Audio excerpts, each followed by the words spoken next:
It all started with a very simple idea. Tell the stories of how successful middle market CEOs made it to the corner office. I'm Brant Handley, founder and managing director of Resource Options International, or ROI. We're the USA's premier executive search firm focused exclusively on empowering middle market companies to attract, hire, and retain A players while transforming top executives' careers and lives. ROI's Into the Corner office is dedicated to discovering how middle market CEOs advance their career, and we're making these remarkable and sometimes quite unbelievable stories available to you for the very first time. Listen and learn about the challenges they've overcome, the interesting people they've met along the way, and the lessons learned that steered these executives' unique journey into a middle market corner office of their own. I know you enjoy these CEO stories as much as I've enjoyed recording them. So thank you for listening today. And if you like what you've heard, rate us on iTunes or wherever you get your podcasts. I'm looking forward to you joining me on the next great middle market CEO adventure into the corner office.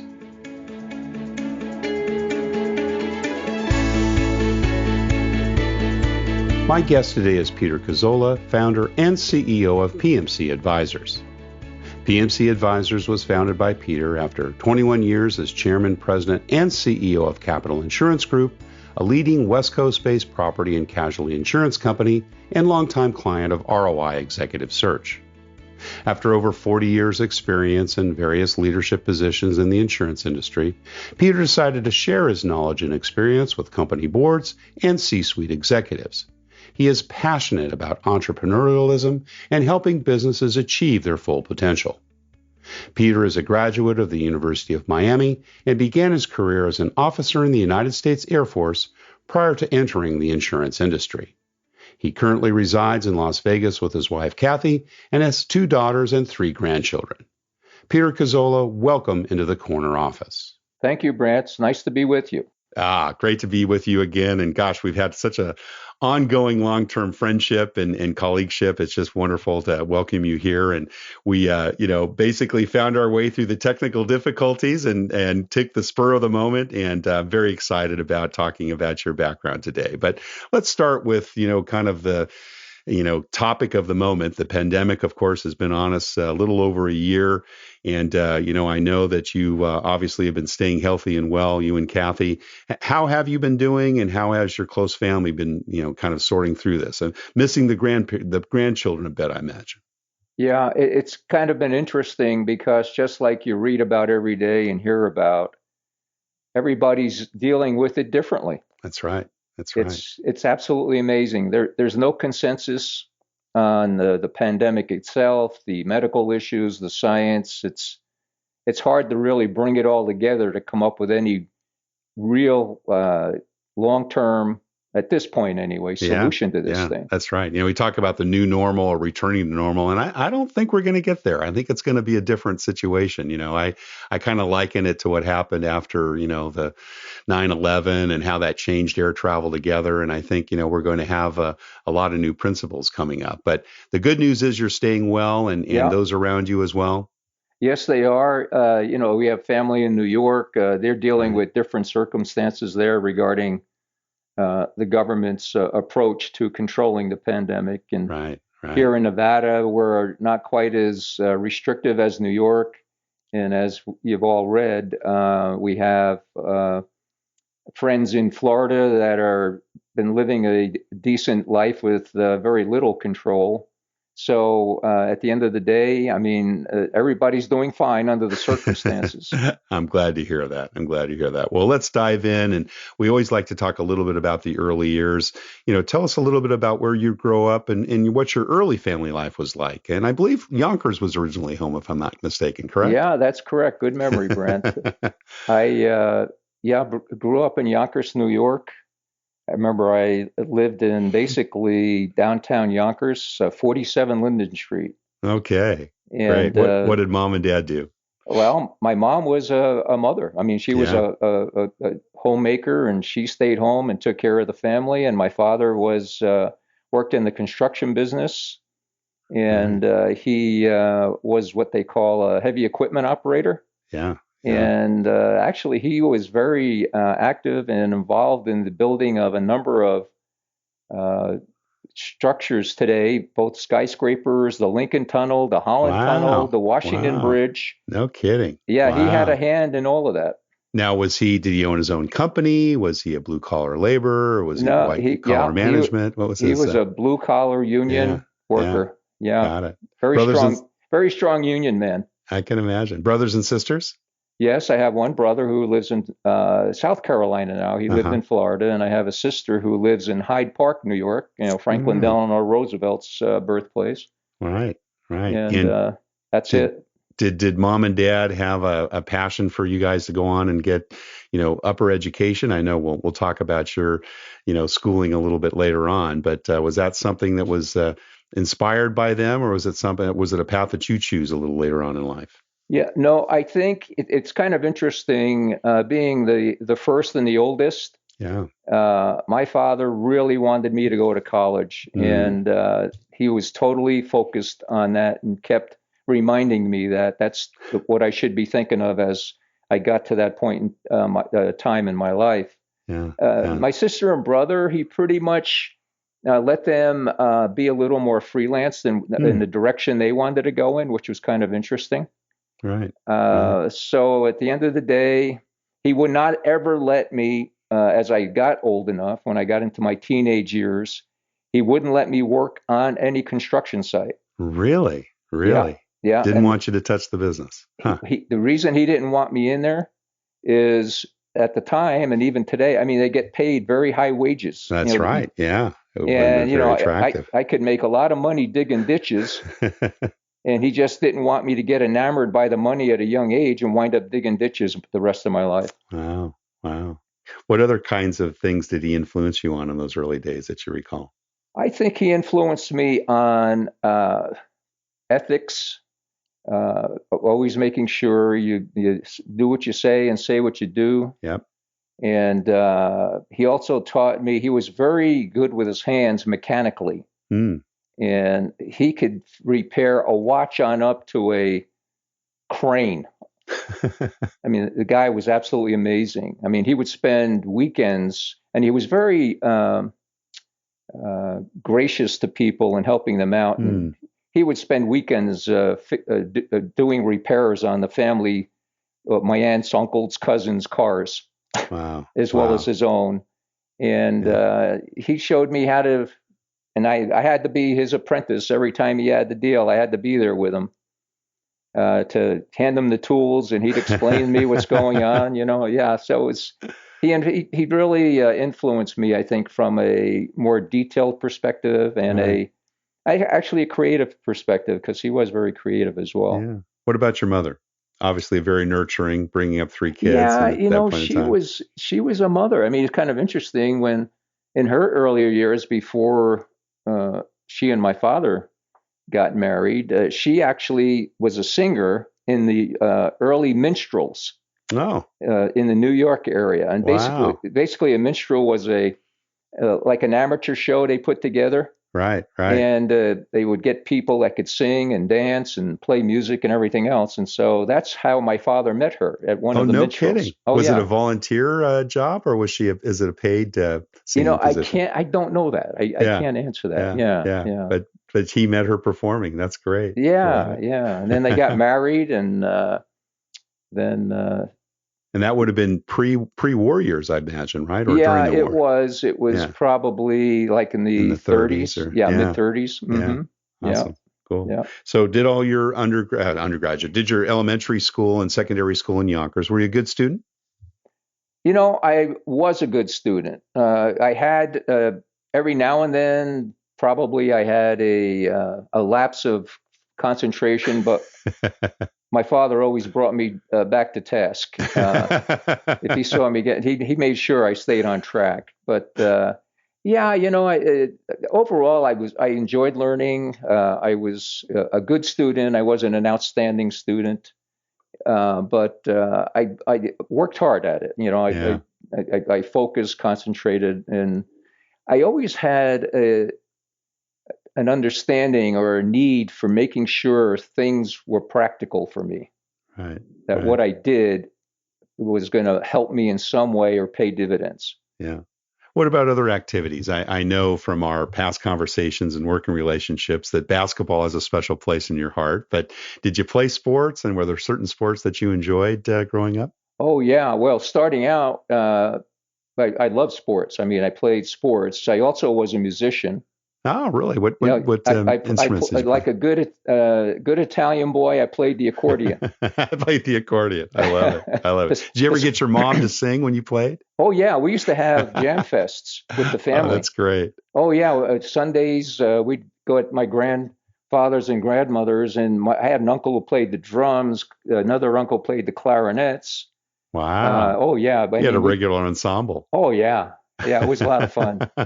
Good stuff. What Yeah. about entrepreneurial activities? Did you pursue any while you were a kid? Yeah, yeah, it's kind of interesting. As I got older, I would probably say in my early teens, there used to be the these advertisements would come out where you could make money for yourself by, for instance, Jingles, right? well, selling cards, Christmas cards. Ah, right, right, So yeah, selling different types of things. So I would apply to those things, right. and then I would get the package of goods in the mail, and then I'd go around selling them and get You do it commitments. door And to door, right? yeah, Cold calling on yeah, all the neighbors, right? yeah. I And then I love it. was also a full of brush salesman at one point. No kidding. Oh my gosh. Was that during your college years or a little bit older? When did you do Yeah, the it full was. arrest stuff? Yeah, it was probably in maybe the late teen years, Right, just to right. make a few extra bucks. Yeah. I love it. I love it. Now, tell us about your college years. You know, obviously, you got a lot of divine and parental influence towards doing that. Yeah. Where did you decide to go and why? Okay. Well, I went to the University of Miami, All right. and the reason for that really was because we really couldn't afford all that much money to send me to college, and my Sure. parents were going to and were planning to move to Florida, to the Oh, Fort right. Lauderdale, Miami area. Okay. And when I applied to several of the Florida schools, Florida State, University of Florida, Miami, and when they said, okay, we're probably going to go to the Fort Lauderdale, Miami area, I said, okay, well then I will apply. Well, I will go to the University of Miami. They Yeah, accepted me, and that's how I wound up at the University of Miami that's because great. it was probably more economically driven. Sure. And as it turns out, my parents never moved down there. Oh, is that right? So they didn't move down. Huh. Yeah, so it did Wow. make it a little harder on us Yeah. financially. Out of state tuition, right? Well, it was a private school. Oh, it was a private school. Right. Yeah. Right. Yeah. And but we got through it. I got my student loans that everybody today is wishing the government would pay them off. I don't know where their responsibilities lie, but so we got through it. With my loans and my dad helping me out, and I graduated. And what was your field of study? I studied management and minored in economics. Right. Right. Yeah, yeah, Now, I know that you obviously spent a good deal of time in the insurance industry. In fact, you and I worked together for about, I think, 12 of the 20 odd years you were at CIG, or at least right. the last 10 or so. But did you go right into the insurance business out of school? No, needless to say, when I graduated, it was the height of the Vietnam War, Oh, of course. Yeah. and so I decided that I'm going to have my degree. And I said if I was going to get drafted because I was a healthy male and I didn't mind serving, so I said, well, why don't I just, going back to my practical nature of things, I said, well, why don't I do something where I can get the benefit of my education, my Right. degree? Sure. Yeah. So I applied to, you'll get a kick out of this. I applied to the Peace Corps, All right. the Navy, and the Air Force. Okay. So, and they were all on campus before I graduated my senior year and took the exams and the tests. And I got accepted to go to the Navy aviation school. Air Force, I didn't get accepted for aviation school. And I got accepted to the Peace Corps. And I still remember, I wish I kept it, but I still remember the letter I got from Sergeant Shriver. That's right. Yeah. Well, That yeah, was one of the he was the head of the Kennedys. Peace Corps. Yeah. That's right, and Yeah. he welcomed me to the Peace Corps and said, your assignment will be Addis Ababa, Ethiopia. Oh my goodness. Wow. Wow. So it came down to between the Navy and Ethiopia. The military in Ethiopia. Right. Yeah, actually, one of my fraternity brothers actually went. He applied too, and he went to Addis Ababa, and he actually went to the Peace Corps. I decided to go into the Air Force. Right. Oh, into the Air Force. Okay. Yeah, Got it. yeah. Got it. So I spent 4.5 years, 1/2 a year for training, Right. and what they call 90-day wonder school. I became a second lieutenant after 90 days of military training and academics and physical training in San Antonio, Texas, Right. Right. And Lackland then Air Force Base. did they ship you over to Southeast Asia, or were you all U.S. bound? No, my first assignment was stateside. I was in Strategic Air Command. I got assigned to Strategic Air Command. Right. And I wound up at Westover Air Force Base in Massachusetts. Okay. Yeah. And did you serve out your term all 4 years there, or did you No, actually get in? actually, I was in the what they call the services and support area. Okay. So I was, and again, the reason for that is I had a business degree. That's right. Yeah. And so since I was in aviation, the Air Force is pretty sharp. I'm sure they're just as sharp, if not sharper today, in terms of how they assign people. And I'm sure the other branches are the same today. But first of all, you had to have a degree to be an officer in the Air Force.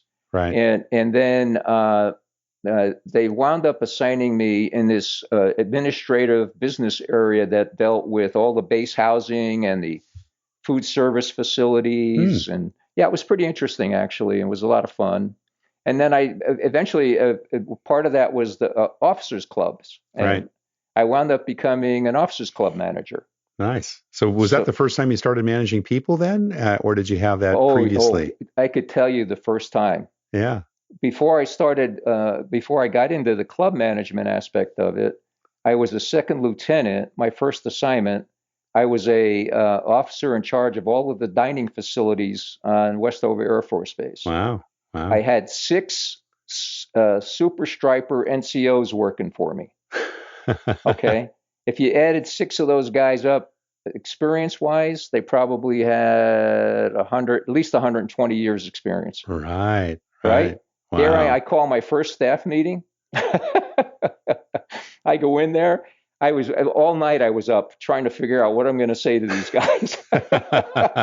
And you're 20 something, right? Oh yeah, I'm 22. 22. Yeah. I love it. They call us shave tails, Yeah. 90-day wonders. I go in there and I figured the best tact was to be honest and straightforward. I said, look, you guys have over 120 years experience. You know what you're doing.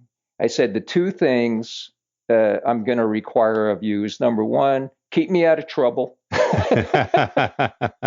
And number 2, don't get yourself in trouble and cause me to have to make decisions I don't want to make. And that was basically it. Yeah. How was that received? Oh, they loved it. Yeah. Oh, yeah. They loved it. It had a good rapport with them. I really did. That's great.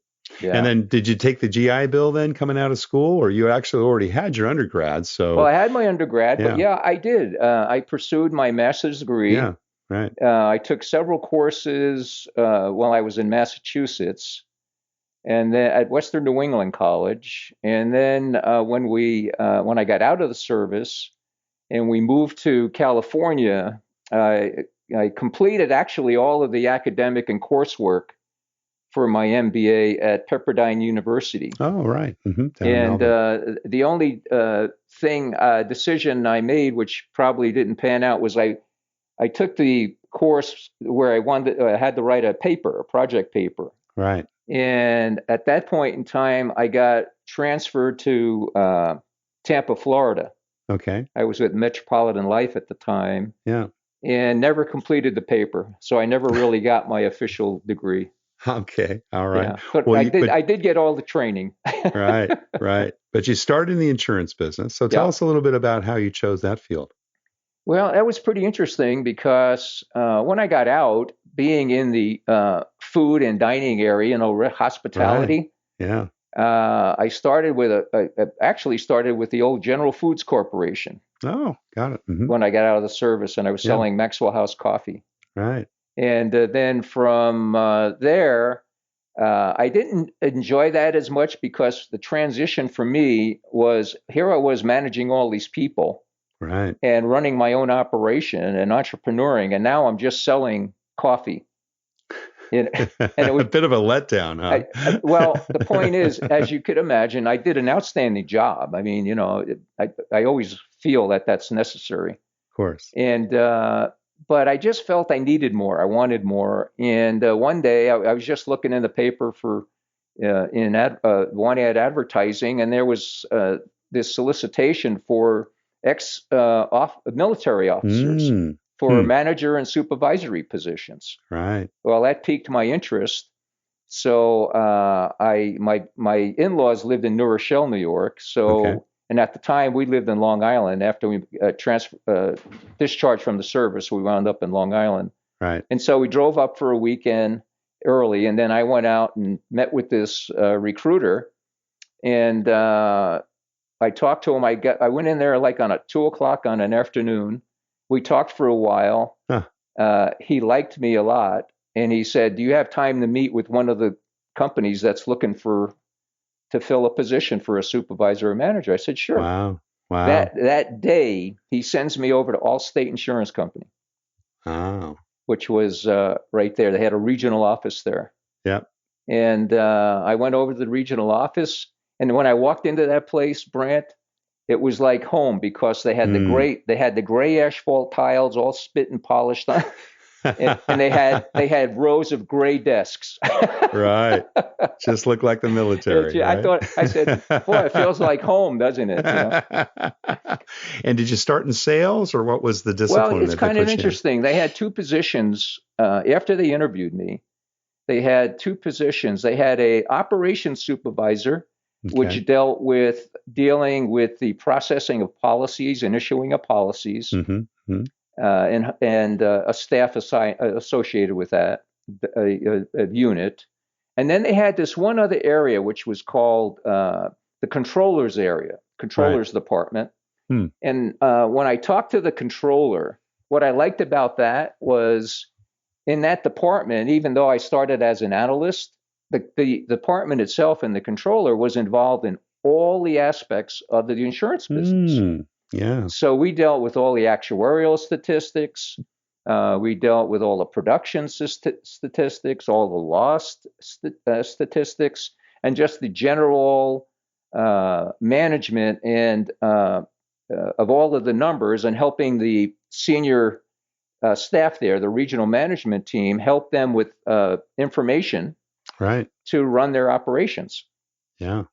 And so it was really... that's the one you chose. That's the one I chose. Yeah, yeah. Great exposure to general management, right? In all aspects of the insurance industry. Well, I was always... fortunately, I made good decisions. Not all the time, but most of the time I made... I don't know why, I'll be quite frank with you, but I made good decisions because, they just felt good and good fits for me, Yeah. Now, you were with Allstate for how many years? I was with them for 3 years. Okay. And got promoted. I was in the Harrison Regional Office initially, and I was there for 1 year, actually. And they promoted me once while I was there after 6 months. And the other thing was, this was during the Nixon era, so we had all these restrictions on how much money you can get in promotions and all of that.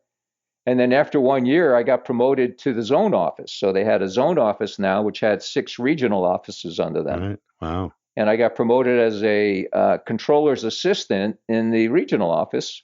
Wow. And actually, the gentleman that hired me there, guy by the name of Bob Snyder, actually was my mentor in the business from that point forward. Wow. And was very instrumental in me making progress along the way in my career. Yeah. Yeah. Awesome. So that wasn't your last stint in insurance. No. Obviously a lot long beyond that. So then I went on to Metropolitan, was starting up their property and casualty operation. And a couple of guys at Allstate went over to Metropolitan, and then they knew of me, called me up and said, "Hey, we'd like you to come over and work in our financial department." Yeah. And so I thought about it. The money was great. And I'll be honest with you then, although career was great, right now it was just a means to an end. I needed money. Yeah, of course. So Yeah. I just, every time there was an opportunity, I took it if it made sense. And in this case, it did. They were up in Rhode Island. We moved to Rhode Island, worked in their home office in Rhode Island, Warwick, Rhode Island, for about a year. And they were opening up a regional office in Southern California. Metropolitan was. Right.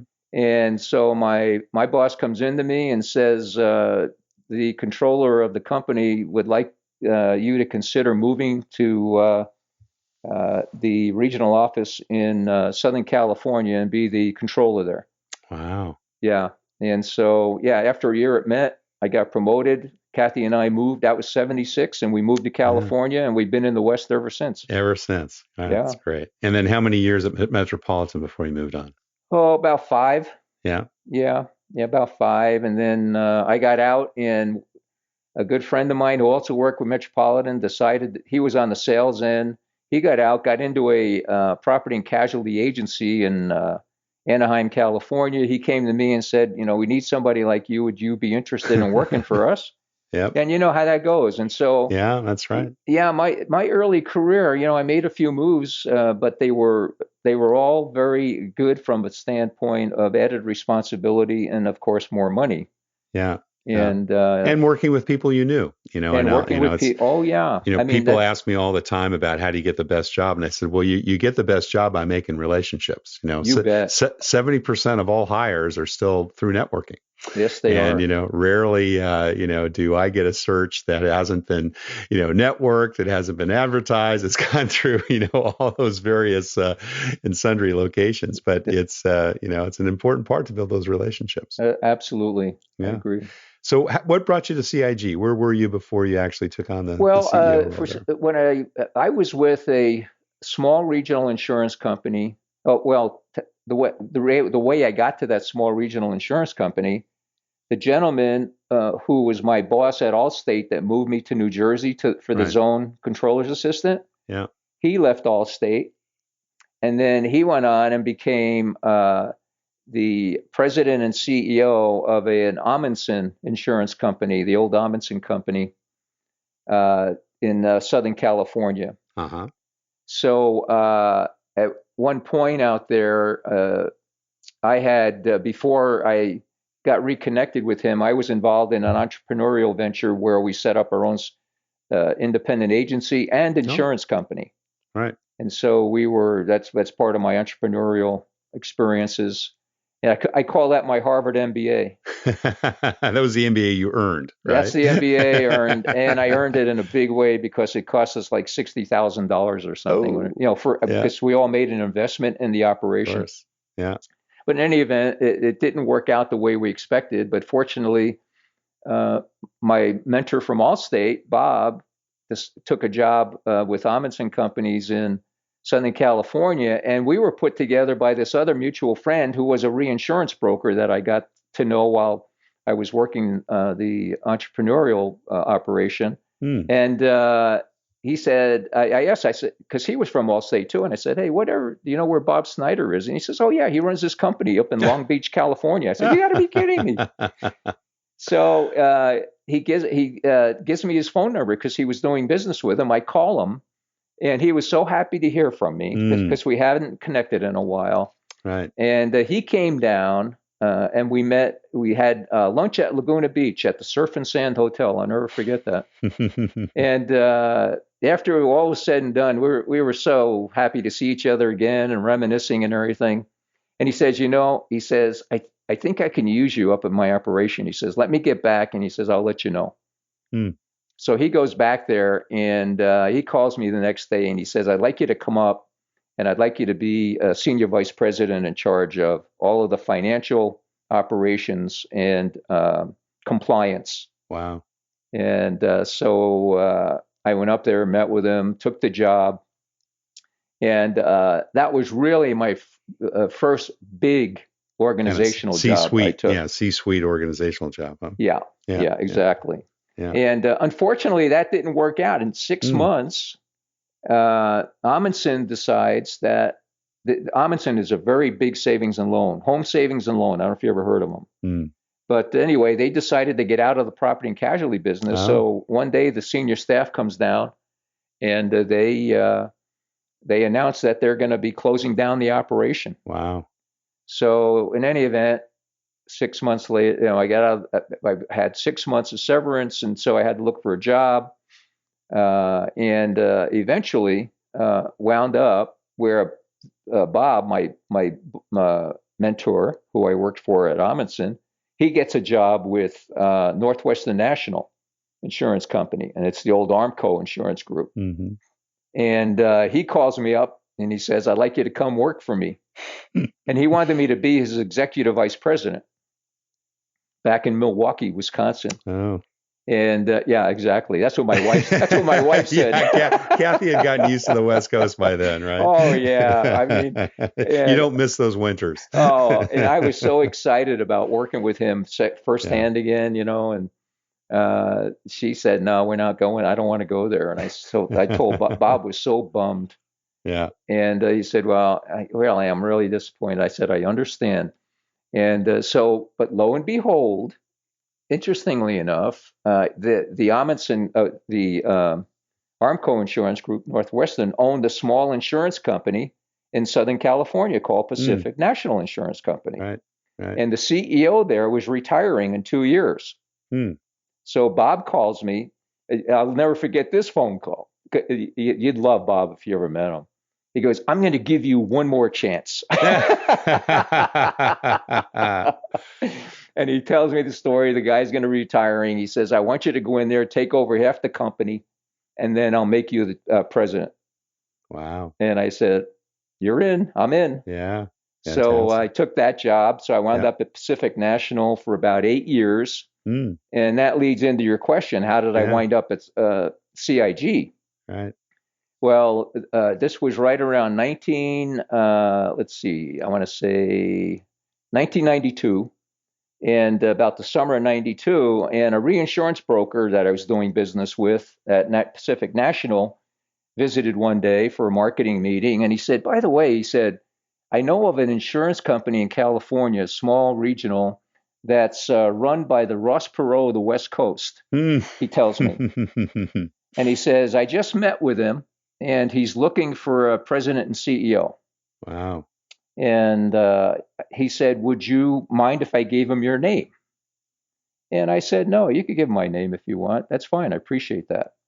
So, I didn't think anything of it. Right. So, so this was like in August sometime, and I never heard a thing, right? As some of those things go, as you know. Right. And in December of 92, I get a phone call. My wife answers the phone. It was Bill Moore, who was the owner and owner of the Capital Insurance Group, and Kelly Moore Paint. And Kelly Moore Paints, yeah. Yeah, exactly. Yeah. And Kathy tells the story. She answered the phone, and Bill said to her, I'm Bill Moore, and I'm with Capital Insurance Group. And Kathy said to him, "My husband's in insurance. We have plenty of insurance, and we don't need any." Oh, I love it. That's fantastic. That must have given him a giggle. Yeah, he did. He said, "Oh, no." He said, "I want to talk to him about a job." Okay, wait a minute. I'll go see if he's not busy. Oh my God. Yeah, can you imagine that? Well, and that's how it all began. That's how it all began. So I met with him, and we hit it off really well. And he invited me up. I sent him my resume. He invited me up after the first of the year in January to. And just for the audience that are listening, that's in the days when you mailed a resume somewhere. Right? Yeah. I didn't even have a resume. There was no email or fax machines, right? Brent, I didn't have one. No kidding. I had to construct a resume on my Apple II. Oh my gosh, I love it. And then I mailed it up to him. So fantastic. In any event, he got it. He liked what he saw. And then when I visited with him in January, the last visit I made, I met him at CIG to begin with, and then he wanted me to go up and meet with his officers at the paint company to get their input from them. And I met with them, and the end of that day, the CEO of the paint company at the time, Joe Cristiano, took me back to Bill's office he said, "Oh, great." He says, "Give me about 20 minutes." So he took his 20 minutes and went to ask them all what they thought of me. Yeah. And he yeah. came back and he says, "Okay," he says, "I want you to be the president CEO of my insurance company." Wow. Fantastic. Just like Well, that. that's great. And you Yeah. spent over 21 years there, and we Yeah. actually met, for the audience that's listening, in about the last 8 or 9 years, I think, and before you retired. And we put Right. a number of folks into the organization. And just tell us a little bit about kind of how your leadership evolved, from those days of managing all those, the 120 years of experience of those officers to your, time at C&G. If you had to reflect back and say, from a leadership style standpoint, what changed and what remained the same? Well, I think what was the highlight, and actually, I think the common denominator for me was I was very people oriented. I like Right. people, and I got along well with people. Yeah. And I respected them, but yet I was also, when I was in leadership positions, I was also a person that would hold them very accountable and had high expectations of what our performance should be, Right. starting with me. Yeah. So just in general terms, that was kind of the common denominator. And then as I learned more through taking additional educational courses in leadership, particularly, really learned to understand what the key characteristics of a strong leader are, and we actually embrace those at CIG. Do you know of Kuzner and Posner? Right. Oh, okay. Well, we followed their program, Yeah. and we, I know I could remember my team, and you know some of them. Sure. My team said, "Well, we should just bring in a professional from Kuzner and Posner." I said, "No." I said, "If we bring in a professional and they teach us, we're not going to learn as much as if we teach it ourselves." Yeah. And so basically, we embraced the program, and myself, Tom Scherf, Bob Wynn, we all taught the program ourselves. Right. And taught it to the management team and embraced it. And that was kind of our leadership mantra there. Yeah. And, they have some very key principles like leading with your heart and, motivating people, and pretty cool stuff, actually. Well, you took over from Bill, and for those that don't know, Bill Moore was the founder of Kelly Moore Paints, one of the co-founders, but took over the company very early on. But he was never an insurance guy. In fact, as I heard the story, as I think you recalled it to me, he actually sat on the board and the company was having some issues. And I think one day he wrote a check and found himself owning it, thinking he could run it himself for a few years, and quickly deciding that wasn't the case before he, I think, went through maybe one or two CEOs before he found you. Yeah. But, you did an amazing job. I know that company went from, was it around 100 million to about 400 million in assets during that time? Did I get the numbers right? Well, we a good measurement for property and casualty companies is surplus and sales. Right. And when I started, the sales were right around 100 million in premium. Yeah. And the equity was right around 60 million. And when I retired, our sales were 425 million. Fantastic. And the equity was 320 million. Yeah. So we had a good run. Had a good run. It's really, a good 20 odd years. Yeah, it's kind of like Bill Belichick. You just.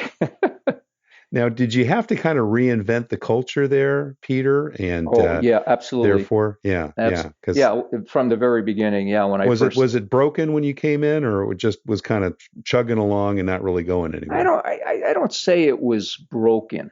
Yeah. I think they were they succeeded in spite of some of the things they probably could have done a lot better. Right. And so I just embraced where they were at, what they did our best to assess where the weak points were, and then we focused on building the strengths, and we continued to focus on capitalizing on the weaknesses or on the strengths too, in terms of making what they did better, much better. Right. How do you build culture, Peter? You kind of took over something that obviously had some key characteristics that you wanted to keep, others that you needed to kind of discard and move along. But if you look back at those 20 odd years that you were there, how did you kind of propagate the culture of CIG during that time, personally as well as through your team? Well, I'm a believer in the principle that if you capture their hearts, their minds will follow. I like that. And so I employed that in a very, very effective and strong way. I mean, I was always, you know this. I mean, I was always out among the people. That's right. That's right. And it didn't matter whether it was internally in the company or whether it was out externally with our independent agents that represented our products. Mm-hmm. Mm-hmm. And so I think the key to my success, in my opinion, and building that culture was to walk the talk. Yeah. And be in their face, get them to know me as a person, who I was, how I did it, what I expected. And there were never any questions about, well, I know how Pete would think about this, or I know what he would do in this case.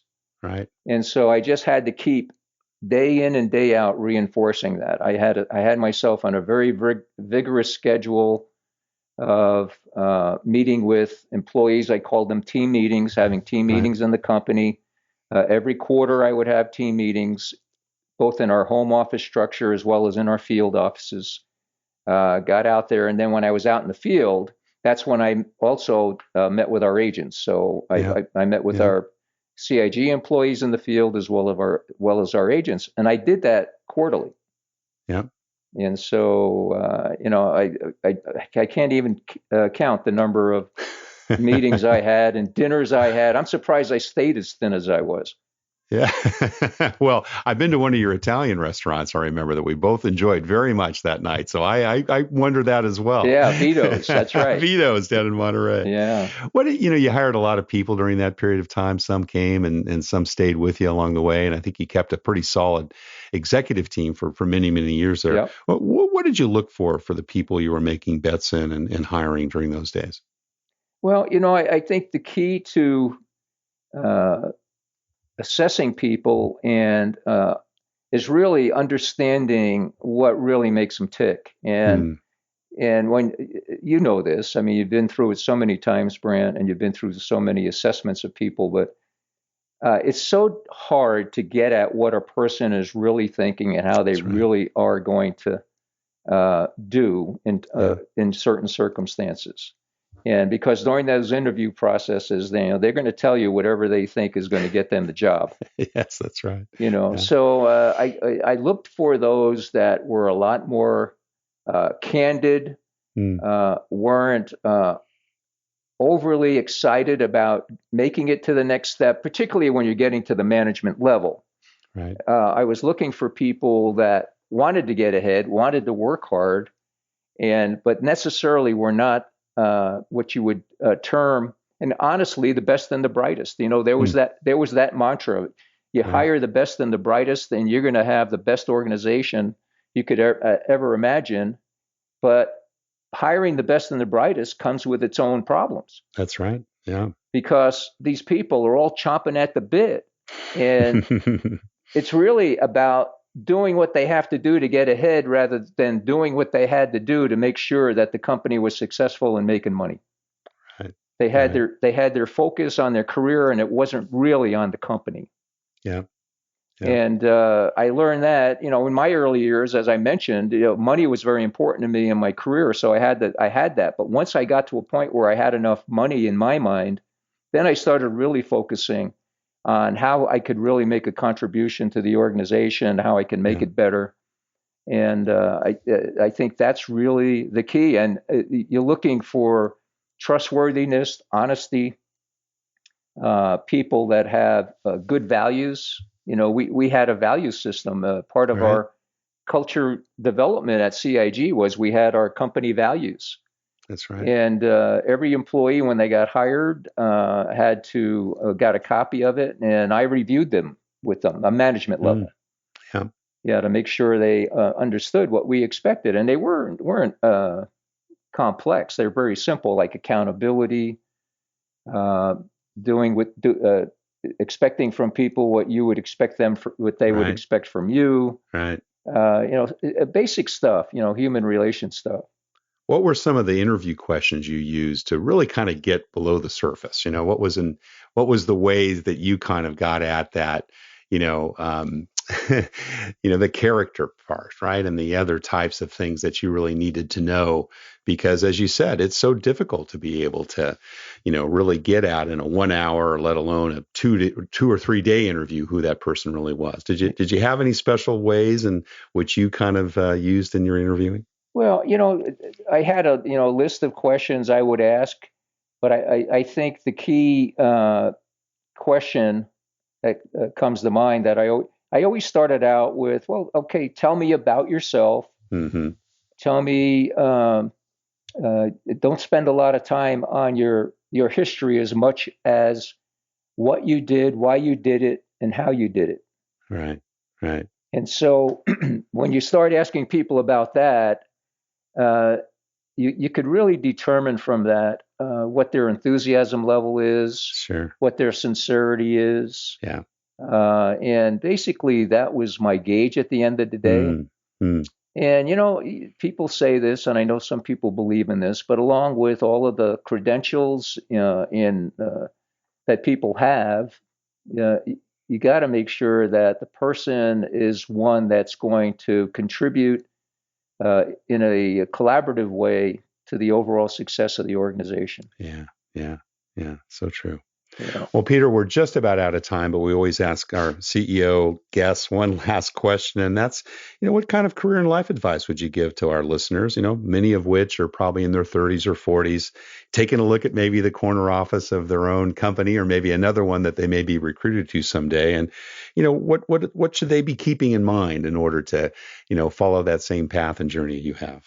Well, I would suggest that interpersonal skills and people relationships are paramount. So focus on those skill sets, show respect to people, and you'll earn, as I like to say, you earn what you get. Whatever you're showing, whatever you're delivering, it'll come back to you. Yeah. And I think, too, there was one other thought I had was, it just skipped my mind. Yeah. Well, but, Peter, go ahead. I'm sorry. No, I was just going to say, be yourself and expect a lot, but also appreciate what the level of capability your team has. Yeah. Well, I'm going to add one additional one, because I'll tell you, one of the lasting impressions I ever had with you when we were getting into our final candidate interviews, if you remember this, and we were in a hotel, I believe, in Reno, Nevada. And we had a number of candidates that came through. And I'll never forget your humility, Peter. And you would ask me how you were doing in the interview process. Mm-hmm. And I thought, wait a minute, here's a guy, the CEO running a $400 million business. I'm just this lowly recruiter. And, you were so respectful and so interested. It was not a disingenuous question at all. You really wanted to hear from me, how you could improve your interview skills and, what that was all about. And it was a lasting impression of the kind of CEOs I love to work with, and those folks that are willing to learn, always have an open mind, and, want the feedback in order to continue to improve. And, to me, that's one of the things I've always looked for, not only in clients, but in other folks that I've tried to place in senior positions in a number of our different, assignments over the years. That humility is key. And thank you for that. Thank you for teaching me how important that lesson is. Well, thank you very much. And I really appreciate your support over the years, Brent. Well, Peter Cazzolla, founder and CEO of PMC Advisors and retired chairman, CEO, and president of Capital Insurance Group, thank you so much for sharing your journey into the corner office. Thank you. I wish the best to everyone. Thanks so much. Thank you. Thank you for listening to Into the Corner Office with Brant Hanley. We hope you enjoyed hearing our guest CEO story as much as we did. If you want to hear more CEOs reveal their journey into the corner office, please subscribe via iTunes and tell your friends and colleagues. For more information about Brant, Resource Options International, and the mighty middle market, visit www.goforroi.com. We look forward to having you join us for our next episode.